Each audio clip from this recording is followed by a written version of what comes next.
It is January 13th, 2021, lesson 74 in the Course in Miracles student workbook, There's No Will But God's. So, we're starting to understand that things can't bother us anymore once we are exerting the will of God. Now, I want to introduce the idea of charisma, okay? We look at individuals that have been portrayed through history that have some form of charm or persuasion with their words, how they move, how they embody, okay? Alexander the Great, Napoleon, for example, even Adolf Hitler, which could be a contrast to someone that is positive in charisma. When we look at the word, we're looking at the Greek term charism, which means spirit's gift, okay, the gift of the spirits. Now, there was a movement, the charismatic movement. The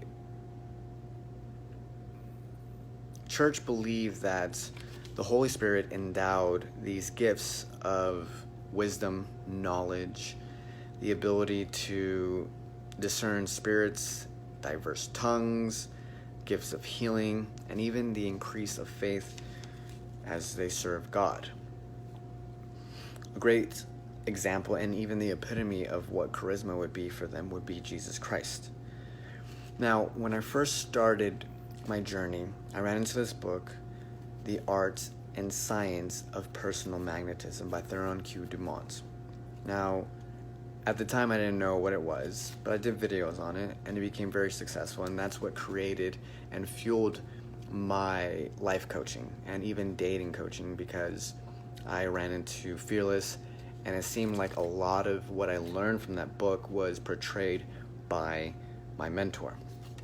Now, Dumont mentions the degree of magnetism is very similar to someone being desirable and undesirable, right? So I thought that just like a magnet, it attracts and repels.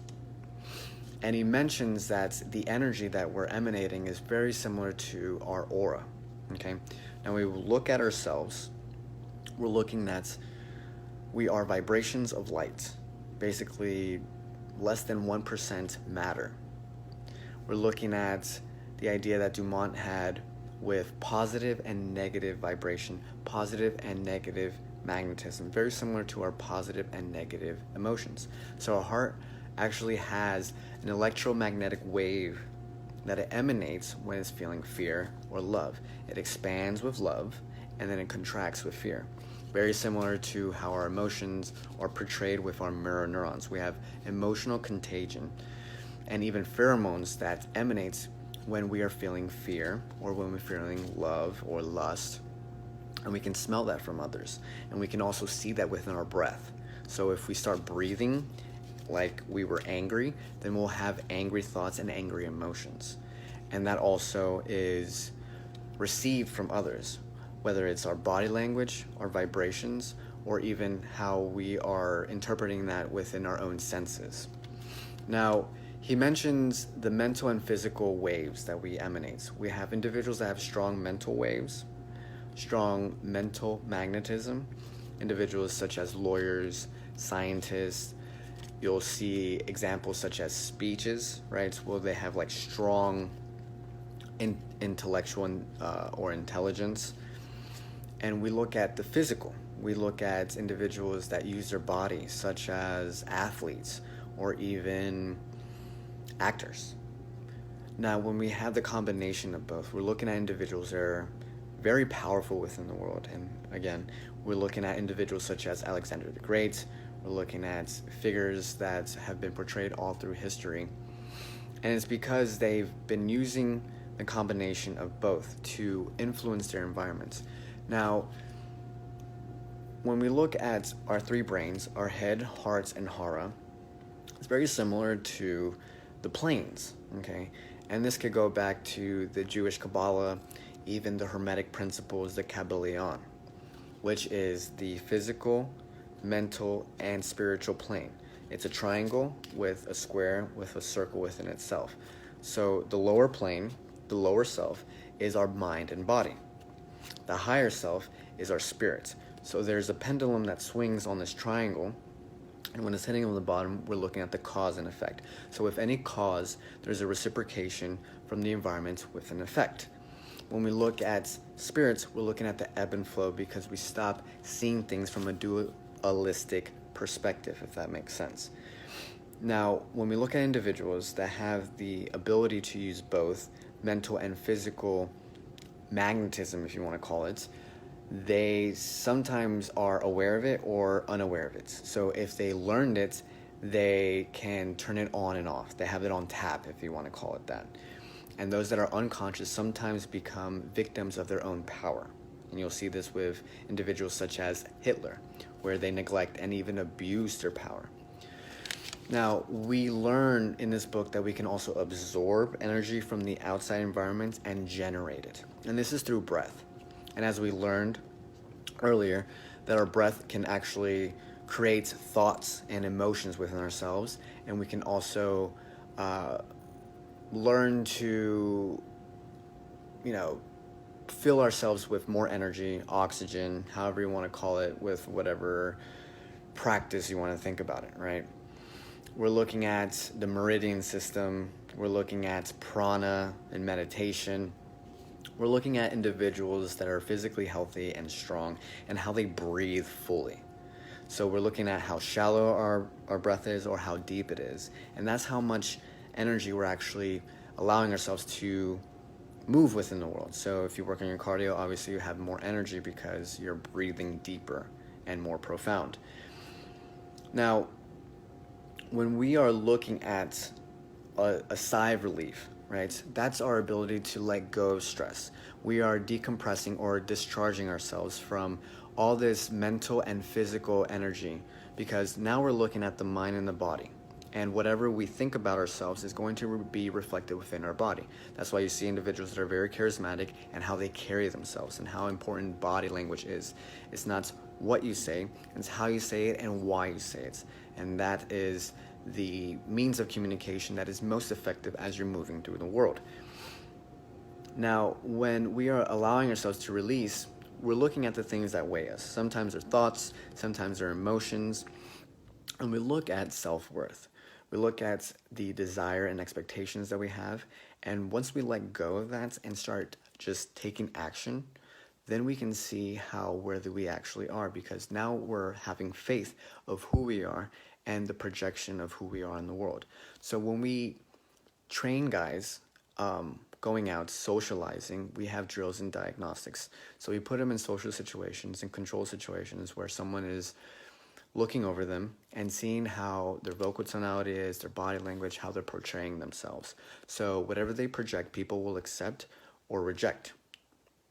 And we are looking at whatever they think about themselves, they need to prove it. The mind needs proof so it can say, okay, now I will allow you to feel comfortable within your environment. And sometimes you have to kind of shock the ego to let go, because with so much rejection, the mind is going to go into this overdrive and it's going to stop thinking because it thinks that it's going into some cardiac arrest because of the fight or flight that is receiving. The information that is receiving is triggering itself, and it's flowing through the energy system. Okay, it's flowing through the nervous system. And this is what Dumont calls nerve force. So nerve force is basically will. And if we're looking at will from the Course in Miracles, it's basically the spark from the Holy Spirit. It is the energy that's coming from us. And this is what charisma is. It's their combination of our mind and body coming from our spirits. And this comes from love. Okay, so our heart, again, emanates this energy out, and it expands with love and it contracts with fear. So when you're loving yourself, okay, you allow others to be attracted to you. And this is what the law of attraction is.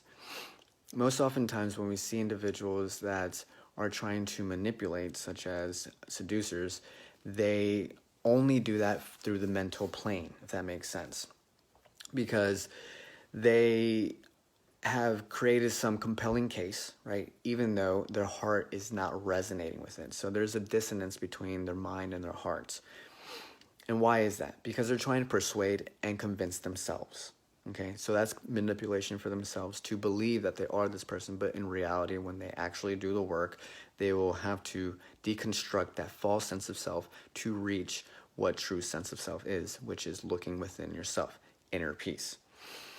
Now, how does this work? We must have faith. Faith is the thing that's going to pull us forward, and is the thing that allows us to see, okay, when this works, now I know this is going to work. And of course, the guys that we train in terms of dating or social skills, human dynamics, they have to go through trial and error.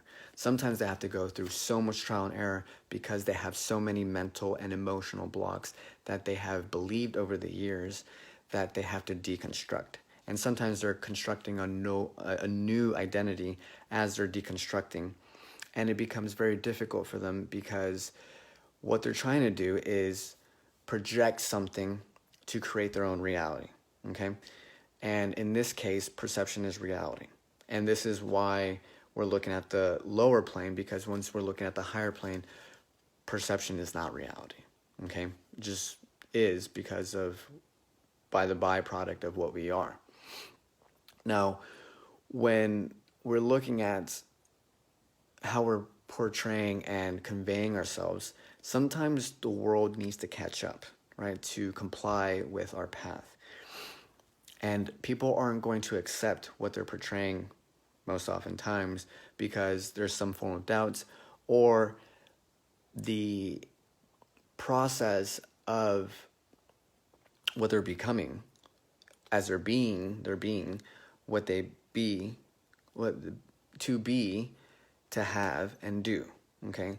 So they're looking at have, do, be. So most oftentimes they're seeing that they have to do something to be something, rather than being something to have and then do, which is a byproduct of believing is seeing rather than seeing is believing, okay? So the evidence sometimes does not lead to the result that you want, but because we live in that world, we have this scientific method, very Socratic in essence. Now, when we're trying to materialize the desires instantaneously, the world agrees with the thoughts about it, okay? And there's always going to have some form of contradiction within ourselves because we don't fully believe it. And as we learned, we need to believe enough to make it, to make the attempt of just doing it, right? Because we'll see that basically all our vibrations are love or fear. When we're looking at our CAP, which is courage, acceptance, peace, we're looking at giving people love, being courageous to give love even though we might get rejected. Acceptance, when we are accepting ourselves and others and the world and the situation that's unfolding, that's loving life. And that gives us the opportunity to be at peace. When we're looking at our AG flap, which is apathy, grief, fear, lust, anger, pride, it's all fear-based. Anger is fear-based, pride is fear-based, because we're trying to convince ourselves what we must be, rather than allowing ourselves to unfold and manifest the way that it wants to be, because we're being true and authentic to ourselves. And when we're not being authentic to ourselves, then our heart is going to show that within ourselves, and it's going to either gear us towards people that will teach us to love ourselves, right, because they will reject us, or they won't love ourselves, or they'll take advantage of us, or they'll gear us to things that will hold on so deeply to that it'll break our heart and teach us to love in the most difficult times, because now we're looking at the ability to stay poised, right, in very, what do they call it, extreme provocation, okay? And every time that you put yourself through this tension, you're going to feel it within your body, you're going to feel it within your emotions, you're going to feel it in your thoughts. And the more you do that and allow yourself to just release that, even through stretching, what Dumont says, or exercise, because now you're letting go of old energy and revitalizing yourself with new energy, then you can allow yourself to become this byproduct of your emotions, because how you're feeling is the way you look at the world, because as you see the world, so are you. So the more that you put yourself through the situations, you become stronger every single time, and that is what the will of God is, because God wouldn't give you anything that you're not strong enough to handle.